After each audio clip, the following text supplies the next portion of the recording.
इसोरा मिथिगौ नोंनो मा नांगौ आरो नोंनो माब्ला नांगौ आरो मा समाव नोंनो नांगौ आरो बहा नांगौ नोंथाङा फरायहैनो हागोन।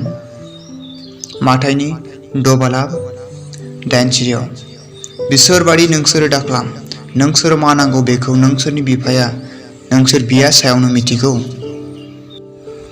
गितफोरा बुंदों, गितफोर 37 नम्बर 4 सिरियाव, आरो फोरबोखौ गावनि सुखनि रोदा होननानै मिथिदो, अब्ला बियो नोंनि गोसोनि साननायखौ जाफुंहोगोन। आरो बाइबेला बुंबावदों माथाइ 6:33 सिरियाव, नाथाय इसोरनि रायजो आरो बिनि धोरोमखौ नागिरग्रो, अब्लानो बियो बेफोर गासैखौबो नोंसोरनो होदेरगोन। आरो बाइबेला बुंबावदों इफिसुसारि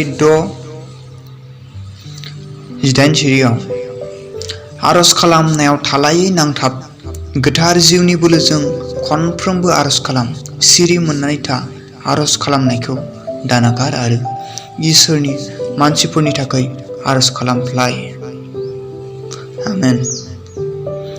इसोरा जोंनो माब्ला समाव मा नांगौ बियो मिथिगौ। परमेश्वर जानता है आपको क्या चाहिए, आपको क्यों चाहिए, आपको कब चाहिए, आपको कहाँ चाहिए। इसीलिए आप भी प्रार्थना में बने रहे।